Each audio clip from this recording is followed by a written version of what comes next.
Good morning all of you. तो पिछले lecture तक में हम लोग गैसीय स्टेट को पूरे अच्छे तरीके से रिवाइज कर चुके थे, कुछ प्रॉब्लम्स भी किए थे हम लोग, साथ में आपको असाइनमेंट्स में दिया ही हूँ क्वेश्चंस करने के लिए, तो आप उसको अच्छे से कर लोगे सारे क्वेश्चंस को, राइट। तो आज हम लोग नेक्स्ट चैप्टर का रिवीजन स्टार्ट करते हैं, quick revision, that is basically thermodynamics. काफ़ी इंपॉर्टेंट चैप्टर है हमारा जेईई मेंस के पॉइंट ऑफ व्यू से भी एज वेल एज नीट के पॉइंट ऑफ व्यू से भी। आई बात समझ में? काफ़ी इंटरेस्टिंग चैप्टर है एज वेल एज काफ़ी इंपॉर्टेंट है, क्वेश्चंस खूब सारे पूछे आते हैं और क्वेश्चंस बनते हैं इसके, राइट। तो भी हम लोग वही थर्मोडायनेमिक्स ना। तो थर्मोडायनेमिक्स, थर्मो मतलब आपको पता ही है हीट, डायनेमिक्स मतलब कि वो हीट के एक्सचेंज कैसे होता है उसी के बारे में हम लोग स्टडी करते हैं। तो हम लोग कुछ पहले बेसिक टर्म्स जानने पड़ेंगे इस चैप्टर को पढ़ने के लिए, तो वही हम लोग स्टार्ट करते हैं। The first one is system. System basically means what? The system is a small portion of the universe in which we confine our study. जैसे फॉर एग्जांपल एक बीकर मैंने लिया और उस बीकर में मैंने कुछ रिएक्शन स्टार्ट करा, उस बीकर में मैंने कुछ रिएक्शन करना स्टार्ट किया कि एसिड डाला, उसमें बेस डाला, कुछ रिएक्शन। तो अब उस बीकर में जो भी चेंज हो रहा है, टेम्परेचर का चेंज हो रहा है, उसमें हमारा रिएक्टेंट प्रोडक्ट में कन्वर्ट हो रहा है, कलर चेंज हो रहा है, तो वो सारा स्टडी का जो भी हमारा कन्फाइंड है, हमारा स्टडी उस बीकर के लिए कन्फाइंड है, उसी बीकर को लेकर के हम लोग सब कुछ देख रहे हैं कि उस बीकर में एक्चुअल में हो क्या रहा है। तो that beaker is basically the system. जिस चीज़ के बारे में हम लोग स्टडी एट दैट टाइम कर रहे हैं दैट इज बेसिकली सिस्टम। आई बात समझ में? The system is the basically the small portion of this universe in which we confine our study. जहाँ पे अपने स्टडी को हम लोगों ने सीमित करके रखा हुआ है, उसी के एक्सचेंज को मैं देख रहा हूँ, उसी में हम लोग स्टडी कर रहे हैं, that is basically system, right. Then comes the types of system. Then first one is the open system. Open system नाम से ये खुला हुआ सिस्टम। तो देखिए, तो बेसिकली जो बीकर हमारा उस केस में हो गया सिस्टम, बाकी उस बीकर को छोड़ करके इस ब्रह्मांड का, इस यूनिवर्स का जो भी दूसरा पार्ट आपका बच गया that is basical the surrounding. तो surrounding is the part of universe except system. जिस चीज़ को हम लोग स्टडी कर रहे हैं उसको छोड़ करके बाकी पूरा जो यूनिवर्स बच गया उसको हम लोग क्या बोल देते हैं? That is basically called as the surrounding, right. तो first system is the open system. Open system मतलब खुला हुआ सिस्टम, क्लियर। तो वैसा सिस्टम जिसमें से मैटर का भी एक्सचेंज और एनर्जी का भी एक्सचेंज सराउंडिंग के साथ पॉसिबल है, that type of system is called as the open system. Matter का एक्सचेंज कहने का मतलब क्या हुआ कि जैसे मैंने क्या किया, बीकर में वाटर लिया और वाटर को हीट करना स्टार्ट कर दिया, जैसे उसकी टेम्परेचर 100 डिग्री सेल्सियस पहुँचेगी, लिक्विड स्टेट से वेपर स्टेट में कन्वर्ट होना स्टार्ट हो जाएगा। दैट मीन्स क्या हुआ कि लिक्विड स्टेट का मॉलिक्यूल हमारा अब वो बीकर में से निकल करके बाहर चला गया, गैसीय स्टेट में कन्वर्ट हो गया, वेपर स्टेट में। तो जो मॉलिक्यूल था उसका एक्सचेंज हुआ ना, वो बीकर हमारा सिस्टम हो गया, वो बाहर का स्पेस हमारा सराउंडिंग हो गया। तो मॉलिक्यूल इधर से उधर, मैटर इधर से उधर मूव कर गया, तो वैसे सिस्टम को बेसिकली बोलेंगे तो ओपन सिस्टम। तो open system is that type of system which allow exchange of matter as well as energy between the system and surrounding. System और सराउंडिंग के बीच में आदान प्रदान करने के लिए अगर हमारे पास मैटर और एनर्जी दोनों का एक्सचेंज पॉसिबल है, that type of system will be called as the open system. Whereas the second system is the close system. Close system that means बंद हुआ सिस्टम। तो वैसा सिस्टम जो सिर्फ और सिर्फ एनर्जी के एक्सचेंज को हमारा होने देगा सराउंडिंग के साथ, मैटर के एक्सचेंज को नहीं होने देगा, that type of system is basically called as the close system. Whereas the third type of system is the isolated system. Isolated system is that type of system which neither allow exchange of matter nor allow exchange of what? Energy. ना ही matter के exchange को surrounding के साथ, ना ही energy के exchange को सराउंडिंग के साथ होने देता है। That type of system is basically called as the isolated system, right. इसमें किसी भी चीज़ का एक्सचेंज पॉसिबल नहीं है। Now it comes the surrounding. तो सराउंडिंग के बारे में आपको बता ही चुका कि सिस्टम को छोड़ करके इस यूनिवर्स का जो भी पार्ट बच गया that is the basically surrounding. Next comes the boundary. Boundary मतलब आपको समझ में ही आ रहा होगा, जो वैसा इंटरफेस या वैसा चीज़ हमारा, वैसा लाइन जो हमारा सिस्टम को सराउंडिंग से सेपरेट कर रहा है, that is basically called as the boundary. उसी को हम लोग बेसिकली क्या बोलते हैं? Boundary. The interface which separate system from surrounding. System को सराउंडिंग से सेपरेट करने वाला जो इंटरफेस है that is basically boundary. Then comes the types of boundary. First one is dithermic boundary. Dithermic boundary, that type of boundary which will allow exchange of energy not matter. वैसा boundary जो सिर्फ energy को exchange होने देगा surrounding के साथ, matter को exchange नहीं होने देगा, that type of boundary is called as the diathermic boundary. Whereas the second one is adiabatic और आइसोलेटिंग बाउंड्री। नाम ही आ गया फिर से आइसोलेटिंग, मतलब ये हो गया कि ना ये मैटर को एक्सचेंज होने देगा, ना ही किसको एक्सचेंज होने देगा, एनर्जी को एक्सचेंज होने देगा। तो that means that type of boundary which neither allow exchange of matter or energy, that type of boundary is basically called as the isolating boundary, whereas the third type is open boundary. नाम से clear है, open मतलब वो matter को भी exchange होने देगा surrounding के साथ, एज वेल एज किसको एक्सचेंज होने देगा, एनर्जी को भी. That type of boundary which allow exchange of both matter as well as energy, that type of boundary is called as the what, open boundary. Now next is basically thermodynamic properties, right? There are some properties of the matter or the system, तो वैसे उसी हम लोग properties को हम लोग पढ़ते हैं. The first property is extensive property. पहला प्रॉपर्टी कौन सा है, एक्सटेंसिव प्रॉपर्टी. तो एक्सटेंसिव प्रॉपर्टी बेसिकली वैसे प्रॉपर्टी होते हैं जिनका magnitude that depends upon the amount of matter. अगर अमाउंट ऑफ मैटर हम लोगों ने चेंज कर दिया तो उसका मैग्नीट्यूड भी क्या हो जाएगा, चेंज हो जाएगा. तो ऐसे हम लोग प्रॉपर्टीज़ को हम लोग कौन सा प्रॉपर्टीज़ बोलते हैं, एक्सटेंसिव प्रॉपर्टी. कौन सा प्रॉपर्टी बोलते हैं बेसिकली, एक्सटेंसिव. जैसे मास, जैसे मान लीजिए कि ये मार्कर है आपका, तो इस मार्कर का मास कुछ भी होगा, सपोज करो आप 5 ग्राम इसका मास है. अब मैंने क्या किया, इस मार्कर को हाफ में तोड़ करके हटा दिया, तब देखा हाफ का चेक करेंगे मास तो 5 ग्राम ही रहेगा क्या, नहीं. ऑब्वियसली अगर हाफ किया तो 2.5 ग्राम, और यूनिफॉर्म डिस्ट्रीब्यूशन है तो 2.5 ग्राम हो गया. मतलब ये जो मास एक प्रॉपर्टी है इस मैटर का, ये हमारा इस अमाउंट ऑफ मैटर पे डिपेंड किया कि नहीं. इसको मैंने हटा दिया, इसको कम कर दिया, तो ये अमाउंट भी, मास भी क्या कर गया, चेंज. तो mass is an extensive property. वो कैसा property, extensive. That means it will depend upon the amount of matter, right? Whereas the second one is the intensive property. Intensive property is basically that type of properties whose magnitude does not depend upon amount of matter.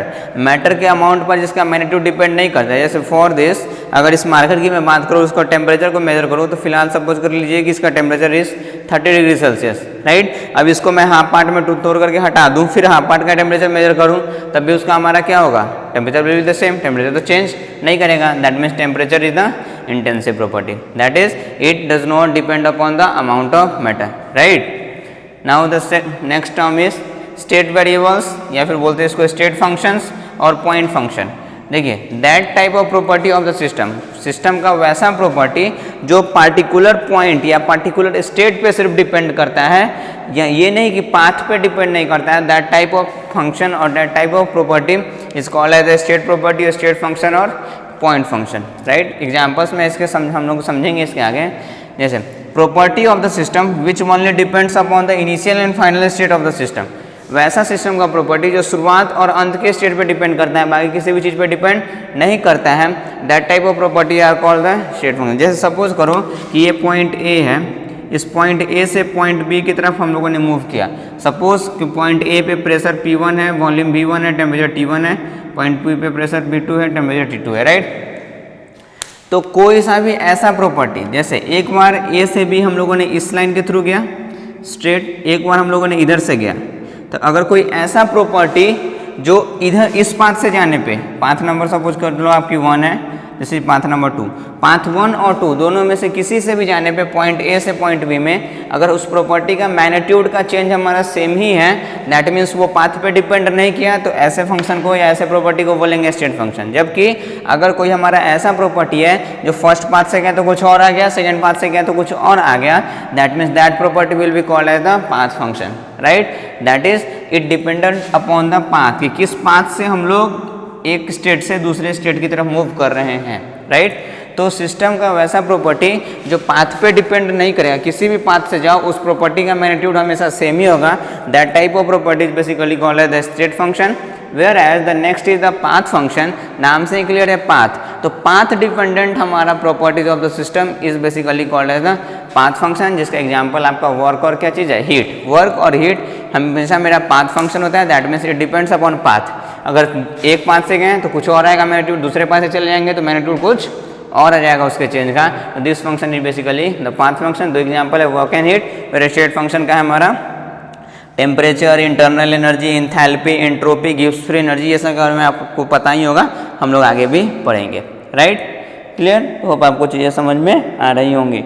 Now next is the thermodynamic process.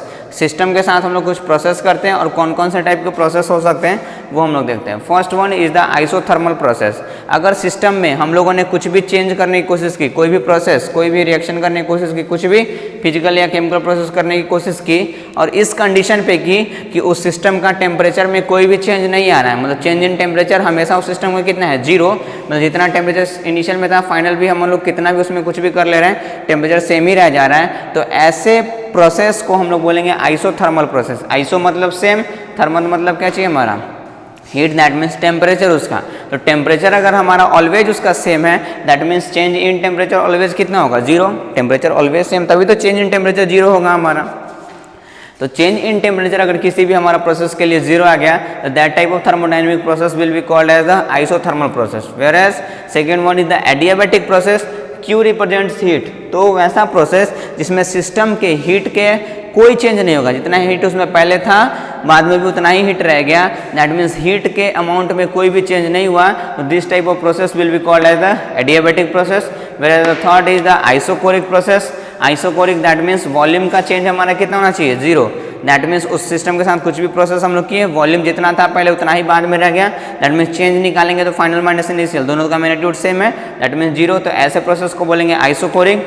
Next one is the isobaric. Isobaric that means pressure का change हमारा कितना हो गया, 0 हो गया। Next one is the quasi static process. Quasi static मतलब कि extremely slow process, मतलब हद से ज़्यादा जो प्रोसेस स्लो होगा that type of process are basically called as the quasi static process. जैसे सपोज कीजिए कि मुझे यहाँ से लेकर के यहाँ तक जाना है, राइट। अब मैं यहाँ से यहाँ तक जाने में लगभग 1 आवर लगा दूँ, बिल्कुल एकदम धीरे धीरे, एकदम बहुत ही एक्सट्रीमली स्लो, मतलब देखने में लगा कि मैं जहाँ था वहीं पे रह गया बट मूव करके दूसरे से जगह से एक जगह से दूसरी जगह चल गया।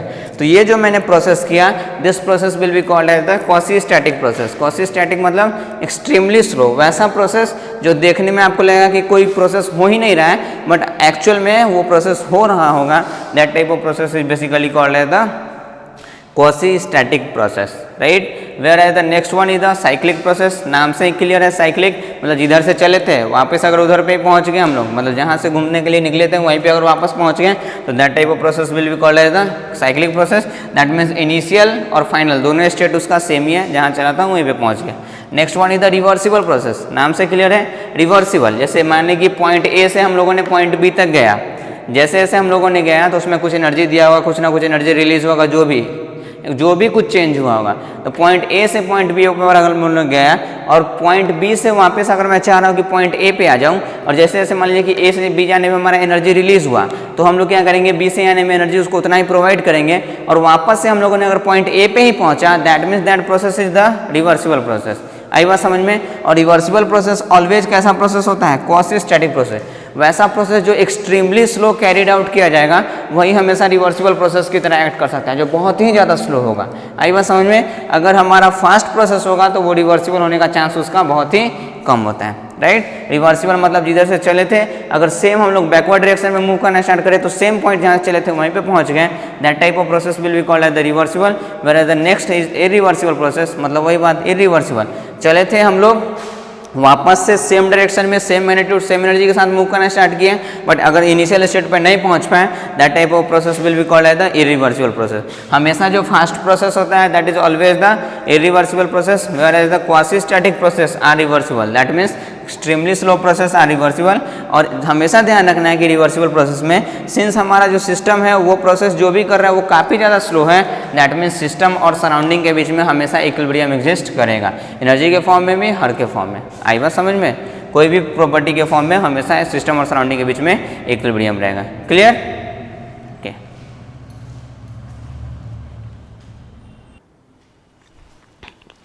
Next is internal energy. Internal energy देखिए नाम से ही क्लियर है, इंटरनल। इंटरनल मतलब अंदर का एनर्जी। तो किसी भी सिस्टम के अंदर में जितना भी एनर्जी हमारा होगा सारे एनर्जी के सम जो होगा that will be the called as the internal energy. जैसे अगर कोई सिस्टम है, मान लीजिए कि एक कंटेनर है हमारा, उसको मैंने क्या कर दिया, उसमें गैस को रख दिया, कंटेनर को ऊपर से क्लोज कर दिया, तो गैस क्या कर रहे होंगे, कंटिन्यूसली रैंडम मोशंस में होंगे, तो एक दूसरे से टकरा रहे होंगे, तो काइनेटिक एनर्जी उनमें हुआ। टकरा रहे होंगे, वाइब्रेट भी अगर थोड़ा बहुत कर रहे होंगे तो वाइब्रेशनल एनर्जी हुआ।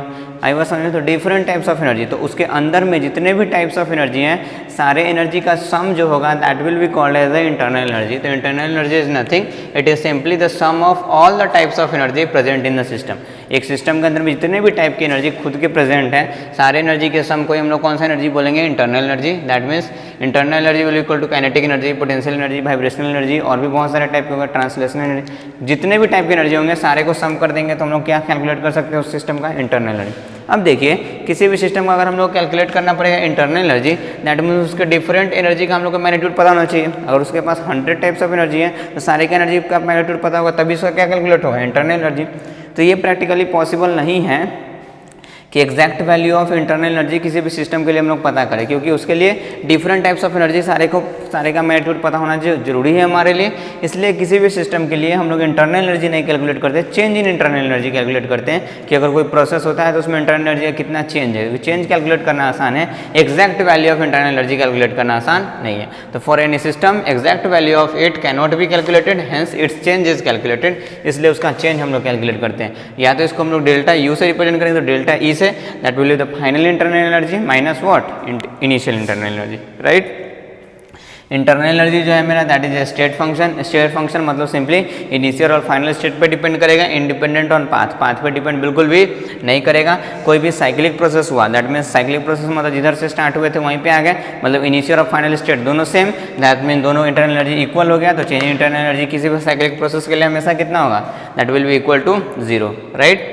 देखिए फॉर एनी केमिकल रिएक्शन, अगर कोई हमारा सिस्टम है उसके अंदर रिएक्शन हो जा रहा है तो उसके इसमें इंटरनल एनर्जी कैसे कैलकुलेट करेंगे, then change in internal energy will be equal to the internal energy of the product formed minus the internal energy of the reactant, right.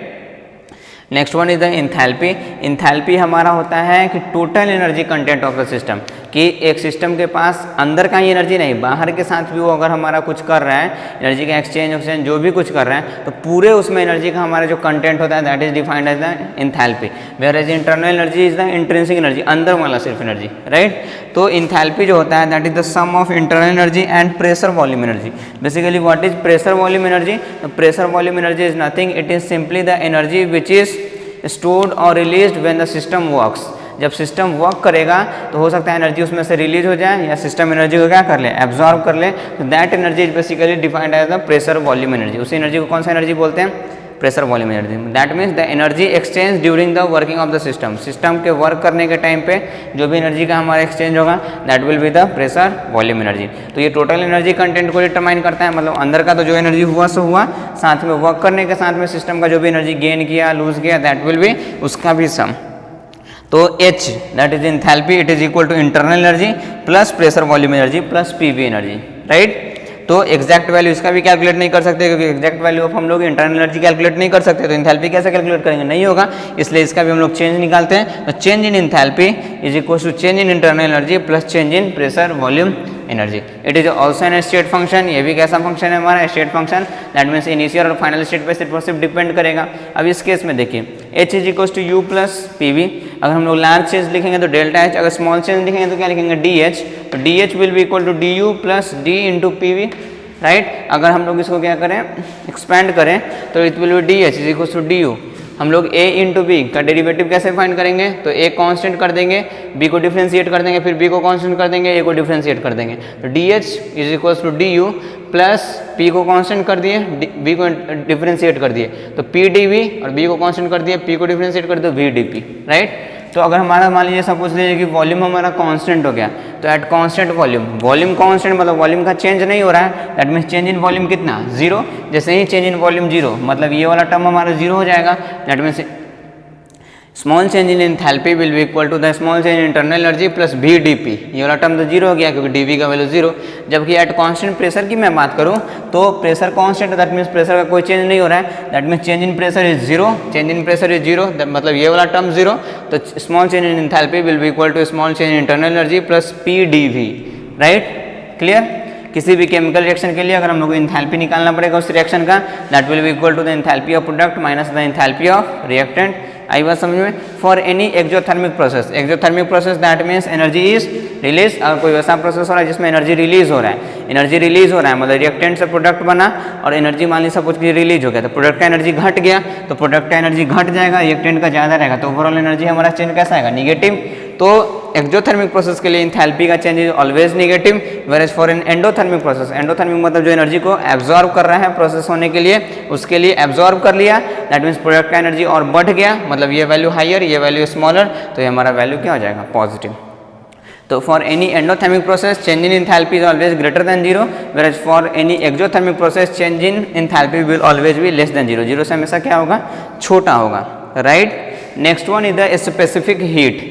आई बात समझ में। बेसिकली हम लोग पढ़ते हैं हीट कैपेसिटी, तो heat capacity is nothing, heat capacity ये हुआ कि किसी भी सब्सटेंस का 1 डिग्री से टेम्परेचर को चेंज करने के लिए या बढ़ाने के लिए या घटाने के लिए, ऑब्वियसली टेम्परेचर बढ़ाना पड़ेगा तो हीट को एब्जॉर्ब करेगा तभी टेम्परेचर बढ़ेगा, टेम्परेचर घटाना पड़ेगा तो हीट को रिलीज करेगा। मैं बढ़ाने के टर्म्स में बात करता हूँ, तो 1 डिग्री से टेम्परेचर को रेज करने के लिए जितना हीट उसको एब्जॉर्ब करना पड़ेगा, that is basically called as the heat capacity. उसी को हम लोग क्या बोलते हैं, हीट कैपेसिटी। दो टाइप का होता है, one is specific heat capacity and the second one is the molar heat capacity.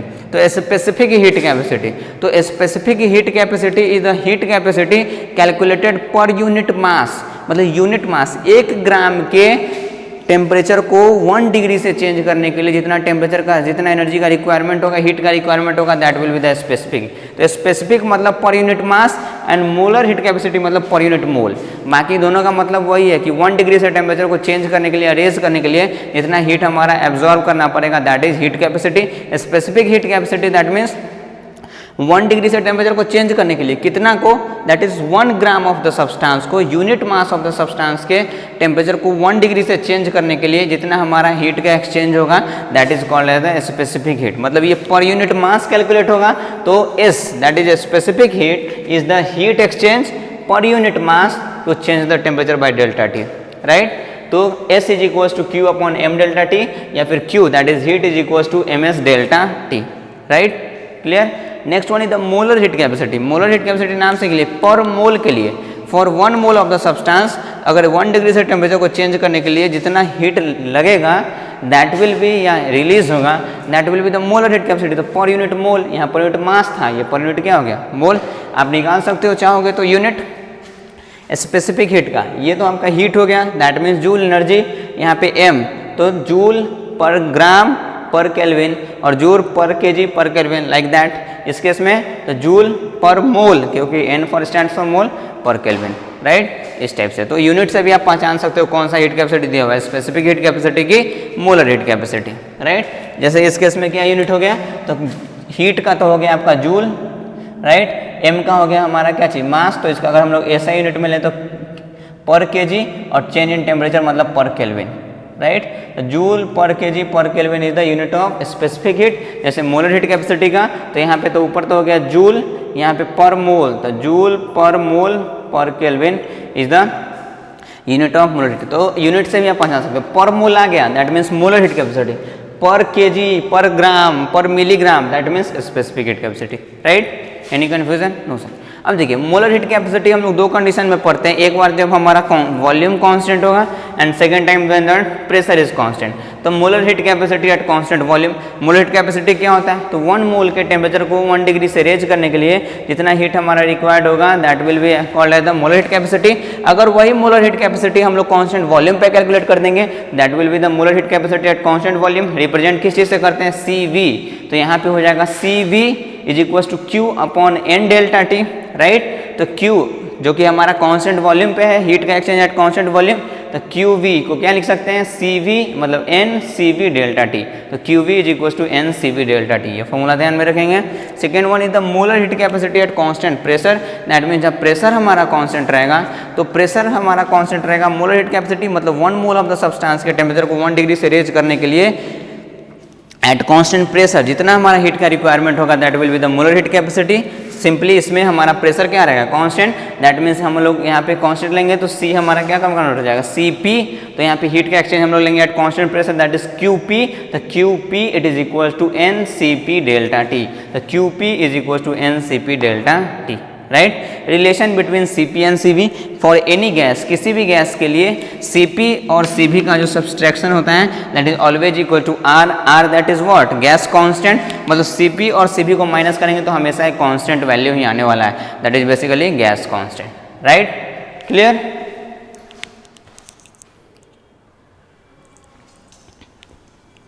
Now next one is the Poisson's ratio. Poisson's ratio क्या है बेसिकली, तो Cp अपॉन Cv, Cp और Cv अगर दोनों का हम लोग रेशियो लेंगे तो उसका वैल्यू ऑलवेज कितने के बराबर में होता है, that is basically gamma, gamma is equal to Cp upon Cv, और Cp upon Cv is equal to gamma is basically the Poisson's ratio. जैसे values of Cp, Cv and gamma, ये Cp और Cv का value और gamma का वैल्यू हम लोग फिजिक्स में डिग्री ऑफ फ्रीडम के टर्म्स में भी कैलकुलेट करते हैं, तो वहाँ से हम लोग इसको कैलकुलेट कर सकते हैं, बट केमिस्ट्री में इसका कैलकुलेशन हम लोग नहीं सीखते जनरली, या सीख जाएँ तो अच्छी बात है, बट हम लोग डायरेक्ट इसका वैल्यू के मेमोराइज कर लेते हैं, ठीक है। उस केस में फिजिक्स में डिफरेंट कंडीशंस होते हैं, इसलिए आपको इसको वैल्यू कैलकुलेट करने आना चाहिए, तभी आप समझ पाओगे। इधर में हमारा बहुत ज़्यादा कंडीशन नहीं होता है, सिंपल सा हमारा जो भी कंडीशन है उस पर ये कांस्टेंट वैल्यू को ध्यान में रखना है। जैसे for any monoatomic gas, monoatomic gas मतलब जिसका सिंगल एटम एग्जिस्ट करेगा, उसके Cv का value is 3/2 R is gas constant, Cp value is 5/2 R, और गामा निकालना है तो इसको इससे डिवाइड कर देंगे तो 2 से 2 कैंसिल, R से R कैंसिल, तो 5/3, right. Where is for diatomic gas, तो डाईएटॉमिक के लिए ध्यान रखना है, इसके जो Cp का वैल्यू होगा वो इसके Cv का वैल्यू हो जाएगा, तो Cp का वैल्यू यहाँ पे पुट कर दिए, बाकी इसके Cp का वैल्यू इसके Cv का वैल्यू हो गया। आप Cp का वैल्यू निकाल सकते हो क्योंकि मैं आपको बता चुका हूँ कि Cp minus Cv is equals to क्या होता है, that is equals to R, तो अगर Cp का वैल्यू पता चल गया तो Cp का वैल्यू कैलकुलेट हो जाएगा, तो कैलकुलेट करोगे दैट इज 7/2 R, अगर डिवाइड कर देंगे तो 7/5 is the value of gamma. And for triatomic gas जिसका 3 एटम साथ में एग्जिस्ट करता है, the value of Cv is 3R, the value of Cp is 4R and the value of gamma is 4/3, इसको हम लोग सिंपली मेमोराइज कर लेते हैं, right. Next is the heat capacity for a mixture of gas. अगर different gas जिसका हमारा Cp Cv का वैल्यू अलग अलग है, उस केस में उन सारे को हम लोगों ने मिक्स कर दिया है, तब अगर हमारे मिक्सचर के लिए बोलेगा कि आप Cp का वैल्यू कैलकुलेट कीजिए कि what is the Cp of the mixture और what is the Cv of the mixture, then हम लोग कैसे कैलकुलेट करेंगे, तो Cv of the mixture is equals to N1Cv1, मतलब एक गैस का मोल उसका Cv that is N2Cv2 plus N3Cv3 divided by total number of mole, और Cp का वैल्यू कैलकुलेट करेंगे तो N1Cp1 plus N2Cp2 plus N3Cp3 divided by the total mole. अगर वही आपको gamma of the mixture calculate करने के लिए बोलेगा तो गामा कैसे कैलकुलेट करेंगे, तो Cp of mixture divided by Cv of mixture, तो number of mole total number of mole से total number of mole cancel हो जाएगा, तो N1Cp1 plus N2Cp2 N3Cp3 divided by N1Cv1 plus N2Cv2, ऐसे हम लोग कैलकुलेट कर लेंगे, right. Next one is the sign convention, जो कि काफ़ी ज़्यादा इंपॉर्टेंट है, आपको हमेशा ध्यान होना चाहिए कि ऐसे हम लोग साइन फिजिक्स से थोड़ा सा उल्टा है। साइन कन्वेंशन में हमेशा ध्यान रखना है कि इधर में केमिस्ट्री में हम लोग work done by the system, अगर सिस्टम वर्क करेगा, सिस्टम अगर वर्क करेगा, देखिए जनरली यहाँ पे जो हम लोग सिस्टम लेते हैं ना, वो हम लोग गैसीय सिस्टम लेते हैं। कैसा सिस्टम लेते हैं, गैसीय सिस्टम, मतलब एक बीकर होगा, उसमें एक मूवेबल पिस्टन लगा होगा, पिस्टन मतलब जो आसानी से ऊपर नीचे मूव कर सकता है और उसके अंदर गैस भरा हुआ होगा, वही केस हम लोग को सिर्फ पढ़ना है, राइट। तो इधर में गैस हो गया, इसमें पिस्टन हमारा लगा हुआ है, राइट। तो या तो अब दो चीज़ हो सकता है, या तो वो हमारा पिस्टन ऊपर की तरफ मूव कर सकता है, जैसे ही पिस्टन ऊपर की तरफ मूव किया तो मतलब गैस जो पहले इतना ही दूर में था अब ऊपर की तरफ मूव किया तो गैस हमारा एक्सपैंड कर गया, तो that type of work is basically expansion work. और जब कभी भी सिस्टम वर्क करेगा तो एक्सपैंड ही करेगा, आई बात समझ में, सिस्टम अंदर में है वो वर्क करेगा तो गैस हमारा क्या हो जाएगा, एक्सपैंड कर जाएगा, that is basically expansion work. तो work done by the system is always negative, अगर सिस्टम वर्क करने लगेगा हम लोग हमेशा कौन सा साइन के साथ लेंगे, निगेटिव साइन के साथ। जबकि work is done on the system, अगर सिस्टम पे वर्क होने लगेगा तो सिस्टम पे वर्क होने लगा मतलब इस पे वर्क होने लगा, दैट मीन्स हमारा पिस्टन नीचे की तरफ मूव कर जाएगा, मतलब गैस क्या होगा, कॉम्प्रेस। तो ऐसे वर्क को हम लोग बोलते हैं कॉम्प्रेशन वर्क। और जैसे ही सिस्टम पे वर्क होगा तो वो वर्क हम लोग हमेशा कौन से साइन के साथ लेंगे, तो पॉजिटिव साइन के साथ। कौन से साइन के साथ, पॉजिटिव। फिजिक्स में यही अपोजिट है, work done by the system वहाँ पे पॉजिटिव लेते हैं, work done on the system हम लोग निगेटिव लेते हैं, बट इधर में work done by the system हम लोग निगेटिव लेते हैं, work done by on the system is positive, right. जबकि heat released by the system, अगर सिस्टम हीट रिलीज करेगा तो उस हीट को हम लोग निगेटिव साइन के साथ लेंगे, जबकि हीट अगर सिस्टम एब्जॉर्व करेगा तो उस हीट को हम लोग कौन से साइन के साथ लेंगे, पॉजिटिव साइन के साथ लेंगे, राइट। साइन कन्वेंशन बहुत ही ज़्यादा जरूरी है। नेक्स्ट इज द वर्क और सबसे इंपॉर्टेंट हमारा पार्ट ऑफ द चैप्टर। इसी का कैलकुलेशन बहुत ज़्यादा हमारा यूज़ किया जाता है इस चैप्टर में। तो कोई भी सिस्टम, ये general formula of the work है, कोई भी सिस्टम के द्वारा अगर वर्क निकालना पड़ेगा तो work done by any system at any condition it is always equal to minus of integral of P external, that is the external pressure, बाहर का प्रेशर, सिस्टम के अंदर का प्रेशर नहीं, बाहर का pressure, into dV, change in volume, right. तो work done by the system is always equal to minus of P external into dV. By the system था इसलिए कौन सा साइन के साथ ले रखे हम लोगों ने, माइनस। हम लोग को बाय द सिस्टम ज़्यादातर कैलकुलेट करने को आता है। अब हमारा दो प्रोसेस होता है, रिवर्सिबल प्रोसेस और कौन सा प्रोसेस, इरिवर्सिबल प्रोसेस। तो वर्क का भी कैलकुलेशन दो केस में आ सकता है, एक रिवर्सिबल वर्क और एक इरिवर्सिबल वर्क। तो हम लोग पहले देखते हैं reversible work. Reversible process that means that process which is quasi-static, that means extremely slow. मैं आपको बताया भी था कि रिवर्सिबल प्रोसेस में सिंस सारा प्रोसेस जो है वो एक्सट्रीमली स्लो है, मतलब अगर गैस को एक्सपैंड भी करना है तो गैस बहुत धीरे धीरे धीरे धीरे धीरे धीरे पिस्टन उसका एक्सपैंड करेगा। अच्छा, एक्सपेंशन होगा कब? मान लीजिए कि ये गैस का पिस्टन अभी यहाँ पे था V1 पे, ये V1 से V2 पे चला गया, दैट मीन्स एक्सपैंड किया। एक्सपेंशन हुआ कब होगा? अगर अंदर का प्रेशर इसका मान लीजिए P1 है और external pressure P external is suppose P2 तो अगर एक्सटर्नल प्रेशर कम होगा, अगर बाहर का प्रेशर कम होगा तभी ना गैस हमारा क्या करेगा, एक्सपैंड करेगा, राइट। क्योंकि बाहर का प्रेशर कम होगा, अंदर का प्रेशर ज़्यादा, तो अंदर का प्रेशर तो मैं आपको आप पहले ही पढ़े हो कि हाइयर कंसंट्रेशन से लोअर कंसंट्रेशन की तरफ मूव करना किसी का भी टेंडेंसी होता है जनरल, तो हाइयर प्रेशर से लोअर प्रेशर की तरफ मूव करेगा, मतलब गैस क्या करेगा, एक्सपैंड करेगा, राइट। अब अगर गैस बहुत ही ज़्यादा स्लोली एक्सपैंड कर रहा है तभी करेगा जब बाहर का प्रेशर कम है, अंदर का प्रेशर ज़्यादा।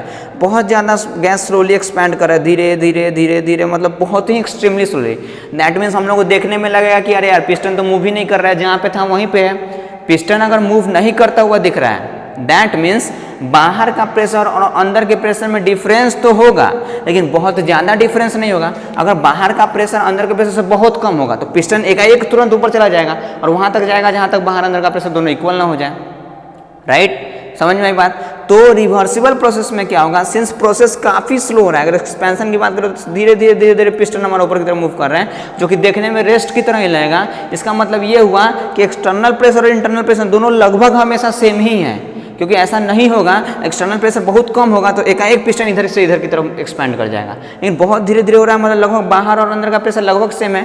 ऑब्वियसली बाहर का प्रेशर हल्का सा कम होगा, एकदम डीप, एकदम थोड़ा सा प्रेशर कम होगा, अंदर का प्रेशर हल्का सा ज़्यादा होगा। लेकिन हम लोग मान करके चलते हैं कि at the condition of reversible process या फिर जब क्वासी-स्टैटिक प्रोसेस हो रहा होगा, देन एक्सटर्नल एंड इंटरनल, मैं आपको बता चुका हूँ कि सिस्टम इक्विलिब्रियम पे रहता है, मतलब बाहर अंदर दोनों का चीज़ हर कुछ बराबर है। That means external pressure is equal to internal pressure हम लोग हमेशा ले सकते हैं।